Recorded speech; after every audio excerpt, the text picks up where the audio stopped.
আরে ভাই, তাণ্ডব দেখছেন? এখনো দেখেননি আপনি? আরে মিয়া, আপনি কোন জায়গায় বসবাস করেন? তাইলে আসুন, মুভিটার ট্রেলার দেখে যান, রিভিউ দেখে যান। সেই সেই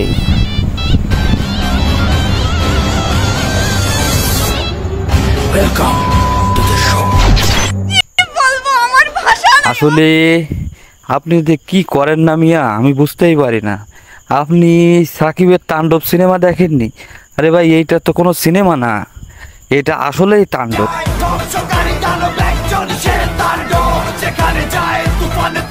এই যে সিনেমাটা হয়েছে না, এখানে রাফি ভাই যে কি লেভেলের বুদ্ধিমত্তা প্রয়োগ করছে সিনেমার ভিতরে, আপনার ধারণাই পাল্টাই যাবে এই সিনেমা দেখলে।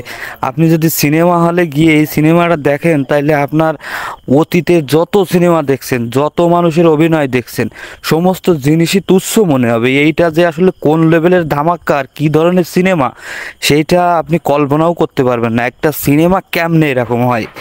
এইখানে যে পরিমাণ অভিনেতাগুলো কাস্ট করা হয়েছে, তাদের অভিনয় এতটাই নিপুণ, মানে এতটাই সুন্দর, এবং ডায়লগ রেটিং তাদের অভিনয়গুলো, মানে একেবারে কোনো ভাষায় আমি এই ব্যাপারটা। ব্যাকটেরিয়া মারতে যেমন বডিতে ব্যাকটেরিয়া পুশ করতে হয়, তেমনি আপনাদের মতো শয়তানদের শায়েস্তা করতে একটু শয়তানি করতে হয়।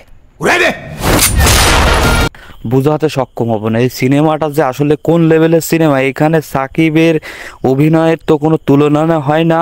প্রিয়তমার পর থেকে এই যে সাকিবের ভিতরে যে চেঞ্জটা আসছে, এইটা আসলে ধারণার বাইরে, যে এতটা সুন্দরভাবে একটা মানুষ নিজেকে পরিপাটি করে এরকমভাবে নিয়ে যেতে পারে বা এত সুন্দর অভিনয় করতে পারে, সে সম্পর্কে আসলে ধারণাই পাল্টায় যাবে। এখানে মুখ্য চরিত্রে যারা আছে, সিয়াম আহমেদ আছে, আরফান নিশো আছে, জয়া হাসান আছে, এদের অভিনয়ের তো তুলনাই হয় না। সিয়াম আহমেদের এইখানে যে অভিনয়, আপনি বুঝতেই পারবেন না যে আপনি আসলে কার সিনেমা দেখতেছেন। এটা সিয়াম আহমেদ বাংলাদেশের না বিদেশি কাউরের সিনেমা দেখতেছেন, মানে একেবারে মাথায় নষ্ট ভাই। তো হ্যালো এভরিওয়ান, আসসালামু আলাইকুম। আর বেশি বকবক না করে, আমি মোহাম্মদ সোহেল হোসেন আছি আপনাদের সঙ্গে। আজকে আসলাম সাকিব খানের তাণ্ডব সিনেমার রিভিউ দিতে। এই সিনেমাটা আমি দেখছি, সিনেমাটা এর আগে ইতিপূর্বে আমি প্রিয়তমা দেখছিলাম, বরবাদ দেখছিলাম, তুফান দেখছিলাম, আর এবার আসছে তাণ্ডব। তো সর্বমোট অলমোস্ট এই যে 4টা সিনেমা আমি সবগুলোই দেখছি। দেখার ভিতরে যে সিনেমাটাই দেখছি, এক একটার অবস্থান এক এক জায়গায়, এক এক সিনেমার ধরন এক এক রকম। তবে সর্বোপরি বলতে পারি যে তাণ্ডব সিনেমা অতীতে সমস্ত রেকর্ড ব্রেক করে ফেলবে। এই সিনেমাটার কোনো তুলনাই হয় না, এত দারুণ এই সিনেমাটা হয়েছে। আর এই সিনেমাটা আপনি সবসময় টুইস্টের ভিতরে থাকবেন, একের পর এক ধামাক্কা, একের পর এক টুইস্ট আপনার সামনে আসতে পারবে, যেগুলো আপনি চিন্তাও করতে পারবেন না যে একটা সিনেমার ভিতরে এতগুলো টুইস্ট কিভাবে আসতে পারে।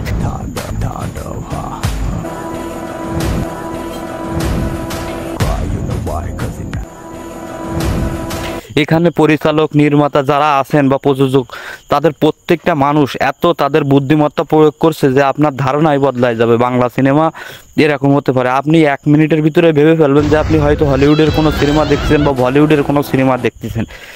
এর ভিতরে মানে আপনি স্ক্রিন থেকে চোখ সরাতেই পারবেন না।